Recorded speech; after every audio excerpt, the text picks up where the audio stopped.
There are specific habits that we can set goals around to practice them, and when we learn them, we boost our well-being.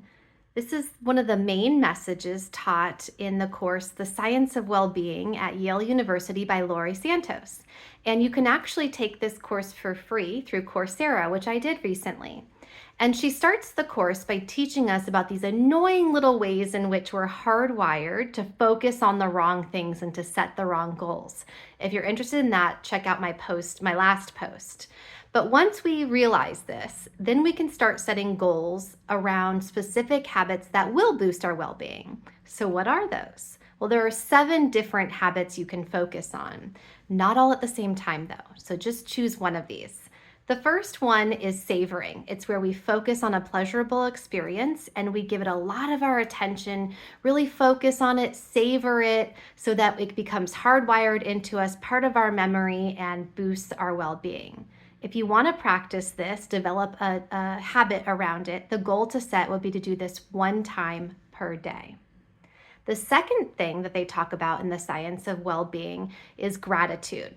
And this can mean sitting down and writing down or identifying the things that happened in your day for which you feel grateful or that maybe just made you happy. These can be big or really tiny things as well. If you want to practice this, set a goal to sit down nightly and write down 5 things for which you're grateful.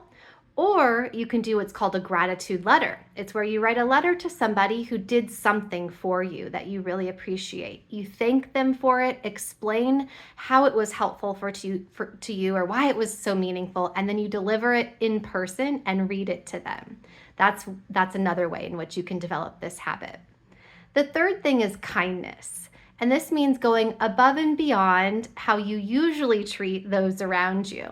So it could be doing a small favor for a coworker, maybe picking up something like a little mess around the house, or even just holding the door for somebody out in public.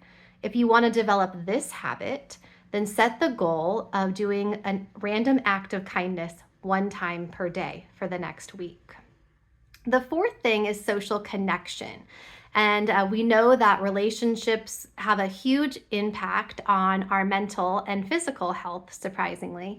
And so finding ways to connect with those around us is important. If you want to set a goal around this, it could be something like reach out to a friend, like picking up the phone and actually calling them. It could be asking a coworker how their weekend went if you don't usually do this. Or it could even be smiling or starting a conversation with a stranger at the coffee shop or that you encounter in the elevator, for example. So if you want to set a goal around developing this, try using some form of connection 1 time each day for the next week. The fifth thing is exercise. And this can involve any type of movement that feels good to your body, that's more exercise than you're typically getting. If you want to develop this habit, set the goal to exercise or move your body for 30 minutes a day for the next week. The sixth thing that they discuss in the science of well-being is sleep. And we all know this is important. And what we can do is make sure we are winding down and getting to bed in time to get at least 7 hours of sleep. This can also involve turning off our electronics an hour before bed and limiting or eliminating the consumption of alcohol or caffeine, both of which impact our quality of sleep.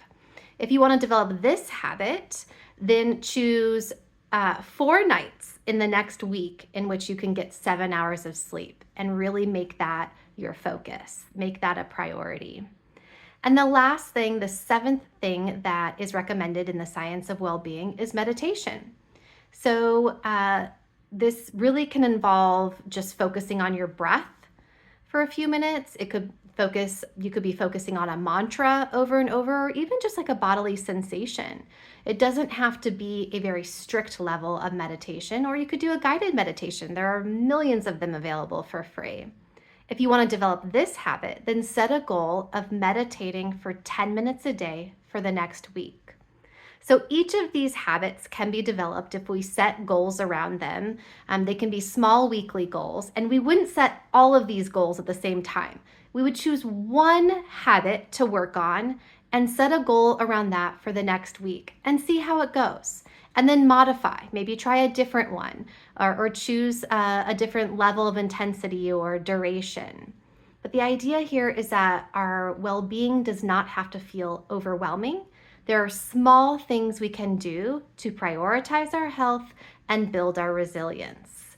This is one of them. If you like this type of content, if it resonates with you, consider signing up for Take 5. It's my monthly newsletter where I share simple, science-based solutions for a calmer, healthier life. In the meantime, choose one of these 7 habits, set a goal around it, and see how it goes for the next week. You might be surprised how much it boosts your well-being.